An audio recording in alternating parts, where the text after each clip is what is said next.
58 দিনের সরকারি নিষেধাজ্ঞা শেষে সাগরে নামলেও খালি হাতে ফিরছে পাথরঘাটার জেলেরা। প্রতিকূল আবহাওয়ার কারণে মাছ শিকারে ব্যর্থ হচ্ছেন তারা। এ কারণে জেলে, মৎস্য ব্যবসায়ী, ক্রেতা সহ সবাইকে লোকসানের মুখে পড়তে হচ্ছে। সুমন মোল্লার প্রতিবেদন, জানাচ্ছেন বুশরাত জাহান। 58 দিনের নিষেধাজ্ঞা শেষে পাথরঘাটার জেলেরা সাগরে নামলেও ইলিশ না পেয়ে খালি হাতে ফিরছেন। তাই ঘাটে মাছ নামার পরিমাণ প্রায় শূন্যের কোঠায়। এতে জেলেদের পাশাপাশি বিপাকে পড়েছেন ট্রলার মালিকরাও। জেলেপল্লীর অনেক পরিবারই জ্বলছে না চুলা।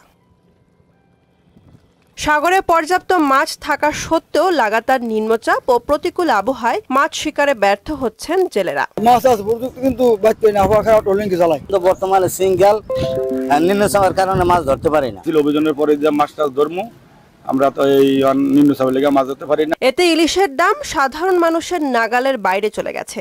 1 কেজি 1 লাখ টাকা, যারটা নিম্নে আছে নিচে আছে 24,000, উপরে আছে 30,000 টাকা সাইজ বুঝা। নিম্নচাপের একটা আশঙ্কা, এই জন্য সব বদলু আবার ব্যাগ আসতেছে। দাম খুবই বেশি বলা যায়। অপরাধ একটা গেছে আর একটা আবার সন্নিকটে 2 মাস পরে আবার আবহাওয়ার প্রতিকূলতার জন্যই এমনটা হচ্ছে জানিয়ে এই কর্মকর্তা বললেন, নিম্নচাপের অবসান ঘটলে ক্ষতি পুষিয়ে নিতে পারবে জেলেরা। নিম্নচাপের ফিশিং ট্রলারগুলো সমুদ্রে যেতে পারতেছে না।